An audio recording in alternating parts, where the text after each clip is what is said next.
عايزه اقول لكم بقى ان انا دخلت اوضه عيالي واتصدمت صدمه عمري. بصوا بقى المنظر، بصوا الصدمه اللي انا فيها. عايزه اقول لكم بجد يا جماعه، انا طول اليوم ما كنتش دخلت الاوضه هنا، وهم كانوا اليوم ده اجازه من المدرسه. وعايزه اقول لكم ان انا فعلا اتصدمت. انا لقيت الهدوم، حتى الهدوم اللي في الدولاب مش رحمينها، مطلعينها من الدولاب موقعينها. بجد عايزه اقول لكم، بصوا شكل الصدمه باين عليا. والله يا جماعه كنت مصدومه بجد، مش عشان فيديو ولا عشان كده، بس بجد بجد انا كنت مصدومة وكنت زعلانة جدا. وعايزة اقول لكم ان انا كنت بعمل وانا عينيا كلها دموع، اللي هو انا بجد هعيط. ليه بقى؟ لان انا كنت لسه مطلعة الشتوي، كنت راتسة الدولاب ومطبقاه كله، كان كل الحاجة مرصوصة في الدولاب. انا معرفش هم عملوا ايه، يعني بجد انا مش عارفة. هم تقريبا كانوا بيدخلوا جوه الدولاب وينطوا على السرير، او بس هو مش عارفة، بجد مش عارفة. بس عايزة اقول لكم ان انا اتصدمت صدمة عمري، وقعدت يعني كان عينيا كلها دموع. وعلى فكرة انا بعد ما خلصت انا قعدت اعيط بجد. زعلت جدا يعني. حطوا بقى الهدوم النضيفة على الهدوم اللي مش نضيفة. هنا بقى كنت بشوف ايه اللي نضيف وايه اللي مش نضيف علشان خاطر اشيل كل حاجة مكانها. زعلت قوي قوي قوي. المهم بقى، ما بدأتش البداية بتاعتي. هاي انا هدير، النهاردة بقى جايلكم فيديو جديد. فيديو النهاردة هيبقى فيديو روتين. هو روتين صعب حبتين، وهيبقى فيه تنظيف جامد، تنظيف كل حاجة في الأوضة كده هتتنضف. ان شاء الله باذن الله الفيديو يعجبكم. لو انتي اول مره تشوفي القناه بتاعتي، بتمنى طبعا ان انتي تنزلي كده تدوسي اشتراك وتفعلي زرار الجرس عشان خاطر يوصل لكم كل حاجه جديده انا بعملها. وما تنسوش تحطوا لي لايكات كتيره قوي. اي حد بيتفرج عليا يا بنات، عايزاكم كده كلكم تحطوا لي لايكات كتير. عايزه اقول لكم ان انا زعلانه جدا. بصوا زعلانه بجد. الريتش واقع قوي اليومين دول، فانا عايزاكم كلكم تساعدوني. هتساعدوني بان انتوا تحطوا لايك وتكتبوا لي كومنت، حتى لو الكومنت دوت ايموشن، اي كومنت انتوا عايزينه، اي كلمه حلوه، اي ايموشن، اي حاجه. واللايك ده يا جماعه مش بيجيب لي فلوس، بس بيخلي الفيديو يترفع علشان خاطر الناس تشوفه. فانا زعلانه قوي ان الريتش واقع اليومين دول. وعايزه اقول لكم ان انا بحاول ان انا اشتغل، وانا اصلا يعني تعبانه جدا. باين عليا ولا باين اكتر؟ فعايزاكم كلكم بقى تشجعوني كده علشان خاطر اعمل لكم فيديوهات اكتر، عشان لما بلاقي الريتش واقع كده ببقى ماليش مزاج وعايزه اقول لكم بعمل الروتينات بقى وانا مخنوقه ومتضايقه وكده يعني. فعايزاكم بقى تشجعوني. طبعا بعتذر لو صوت نفسي طلع في الفيديو، والله بحاول على قد ما اقدر ان انا كل شوية اوقف الفيديو والقط نفسي، بس علشان خاطر انا الحمل وكده، فمخلي نفسي تعبني وباخد بخاخة اليومين دول يعني. المهم، هنا بقى بصوا باين عليا الزعل، صح؟ باين اوي اول مرة في حياتي اطلع معاكم في فيديو وانا وشي زعلان كده وعاملة كده. بس بجد والله يا جماعة غصب عني، ما تزعلوش مني والله. بس ده كان غصب عني علشان خاطر المنظر اللي انا شفته يعني. المهم، بحب دايما احط كيسة كده، الم فيها مثلا اي حاجة موجودة اي ورق، اي حاجة كده موجود المه كده معايا. فلقيتهم حتى الكيسة دي لقيتها متبعترة، بصوا في الارض. زعلت قوي والله. ف بص، انا كل ما بوطي عايزه اقول لكم بطني بتتعبني جدا جدا جدا. و بتاع ده، كنت هقول لكم حاجه والله. لدرجه انا ما بقدرش اوطي خالص يا بنات. والله لدرجه ان انا دلوقتي بقيت بصلي، يعني بصلي عادي وانا واقفه، بس لما باجي وقت الركوع للاسف انا بقعد على كرسي او بقعد على حاجه، لاني ما بقدرش خالص خالص خالص ان انا اصلي وانا ان انا انزل تحت واطلع. ما بعرفش يعني، انا لو نزلت ما بعرفش اطلع تاني. فدي غصب عني، جسمي تقل وكده.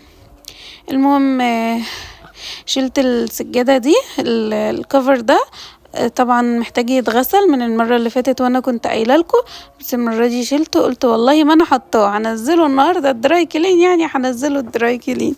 رحت اخداه كده ومطلعاه، قلت مش هفرش الأوضة.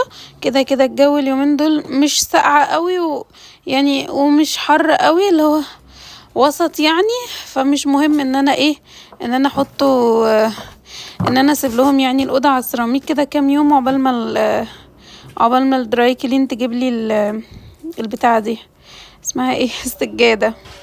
المهم هنا بقى ايه، قلت اول حاجه اعملها قبل ما اغير الملايات، اشهد ان لا اله الا الله واشهد ان محمد رسول الله، قلت قبل ما اغير الملايات قلت اكنس الاوضه كده، اطلع منها اي تراب، علشان خاطر بقى عايزه اعمل الشباك، بس اعملها بقى بطريقه الشفط بقى زي ما انتوا نصحتوني قبل كده. فانا عندي امل ان انا كل يعني مره على مره ان انا اعملها بالطريقه دي، مره على مره هتخلي التراب يقل شويه. يعني لو كل يومين مثلا عملت الشباك بطريقه الشفط، حاسه ان الموضوع هيبقى احسن شويه. هي طبعا الشفط ده مش بيشيلها 100%، بس اهو على الاقل ايه، بيشيلها شوية، ارحم من بعترة التراب والبهدلة دي كلها، يعني ده ارحم من ده. المهم لميت بقى الزبالة كلها اللي كانت موجودة، وهنا بقى رحت جايبة المكنسة اللي بالكهرباء كده، ورحت حاطة القطع الصغيرة. يا جماعة ما تزعلوش مني ان انا وشي مكشر النهاردة، بس والله غصب عني يا جماعة، مش في العادة ببقى مكشرة، بس والله من التعب ومن الزعل، يعني اللي هو انا تعبانة جدا جدا وزعلانة قوي. ف فعشان كده بقى تلاقوني ان انا مكشرة او كده. هنا كنت بعمل اختبار كده، بدي ضربة كده للشباك، اديت له ضربة كده علشان خاطر اشوفه ايه، هو عامل ولا لا، في تراب ولا لا، بس طلع لا. بصوا انا لسه شايفة في الكاميرا دلوقتي الحتة اللي في النص دي اللي بتقفل بيها محتاجة تتمسح. انا ما مسحتهاش بس همسحها بعد الفيديو، عشان انا يا جماعة ما شفتهاش والله لسه شايفاها دلوقتي حالا. مسحت الشباك كله، والحتة دي بجد بجد انا ما شفتهاش غير دلوقتي حالا وانا بمنتج الفيديو ده فايدة الفيديوهات. عايزه اقول لكم انا اصلا نظري رايح في داهية يعني المهم عملت بقى عملت الموضوع دوت، فحسيت ان هو اريح وما بهدلش الدنيا تراب. المرة اللي فاتت كانت زي ما انتوا شايفين كده الدنيا كانت متبهدلة تراب جامد قوي، فده اريح شوية. فقلت برضو هعمل بيه برضو الشبابيك الكبيرة واجرب ان انا اعملها بيه.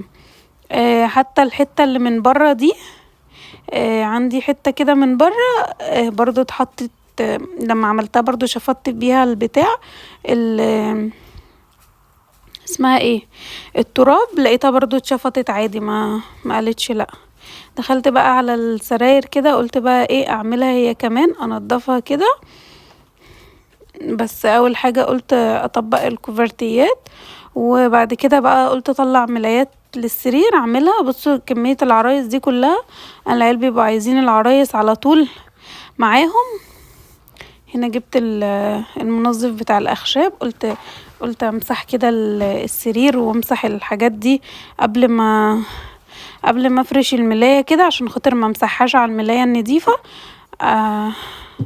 فعملت كده. عايزه اقول لكم الجوانتي ده انا بحبه قوي قوي يا جماعه، حلو جدا ما شاء الله اللهم بارك، وبيسهل جدا. لو لقيته في اي حته هاتوه والله، بيسهل التنظيف قوي يعني، بيسهل المسح كده. يعني انت يا دوبك بتلبسيه وبتمسحي بيه. طبعا في منه انواع كتير وفي منه خامات كتير، بس ده كويس.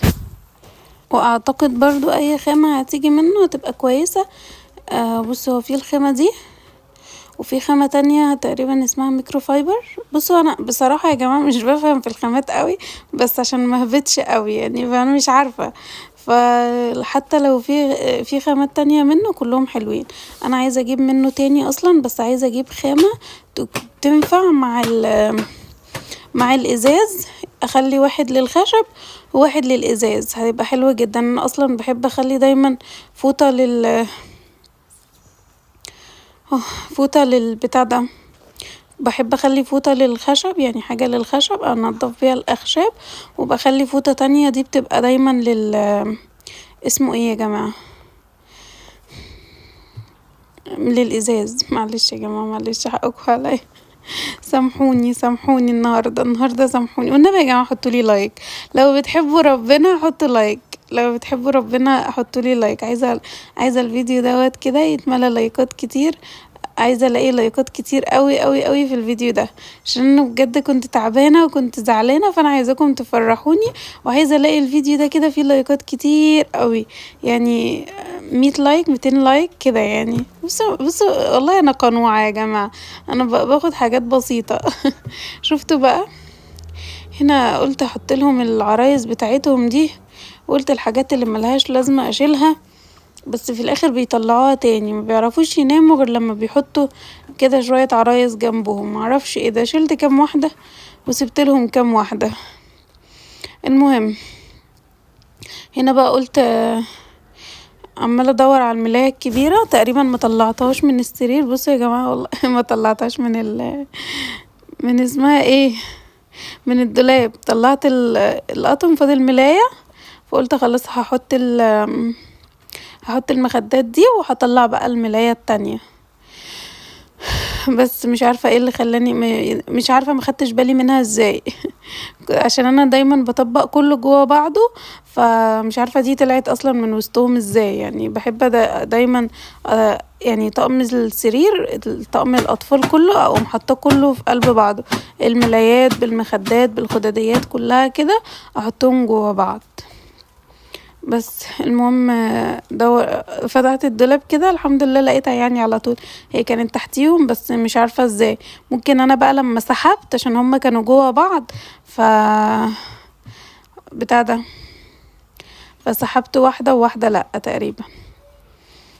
المهم كده خلاص خلصت السراير الحمد لله يا جماعة، الحمد لله خلصت السراير. هنا قلت احط كده كام واحد هنا وكام دبدوب هنا وكام دبدوب هنا وخلاص كده، وشلت الباقي. هنا بقى السراحة كانت محتاجة بقى ان هي تتنضف زي ما انتوا شايفين كده. بصوا انا بحب دايما لما بدخل اي اوضة لو فيها ازاز وفيها خشب اطلع الجلانس واطلع منظف الاخشاب واطلع الحاجة تبقى كده جنبي، فاهمين قصدي؟ عشان خاطر ما افضلش اطلع واجي واعمل والكلام ده كله. فهي كده ايه، بصوا انتوا لو تلاحظوا اصلا يا بنات البتاع ده بينضف حلو قوي، الفوطة دي جميلة قوي. المهم بحب بقى ايه ان انا اعمل الحاجة كده ايه حواليا.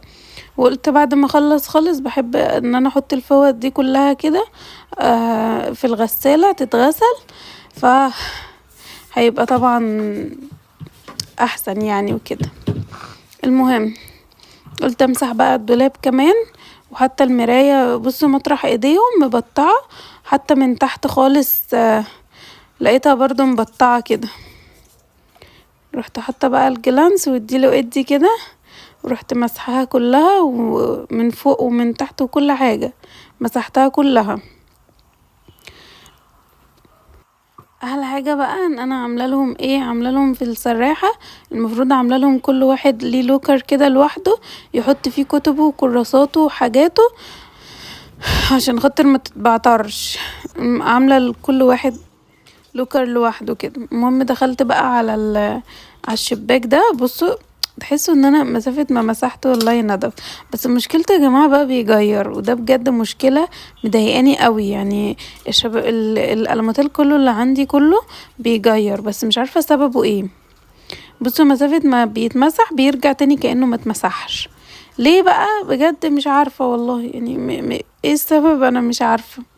المهم رحت مسحت الازاز بتاعه كده، وكده كده بقى السلك خلاص كنت عاملاه. هنا بقى جينا للمرحلة الأخيرة، حطيت الجردل كده في مية سخنة وفي جنرال، وحاطه فيه كلور زي العادة يعني يا جماعة، مش جديد عليا يعني زي العادة.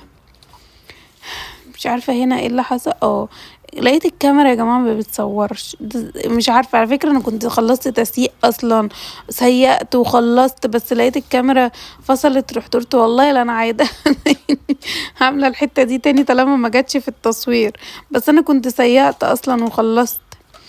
المهم هنا خلاص كده قلت بقى انزل الستارة الخفيفة.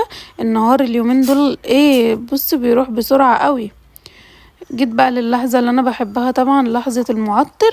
لسه بقى مش هفرش طبعا غير لما السجادة تيجي. اكيد ان شاء الله هبقى اصور معاكم بقى لما السجادة تيجي ان شاء الله باذن الله. وبس كده يا بنات، حطولي بقى لايكات كتير قوي، واي حد ما اشتركش في القناة بتمنى طبعا تدوسوا اشتراك. وباي.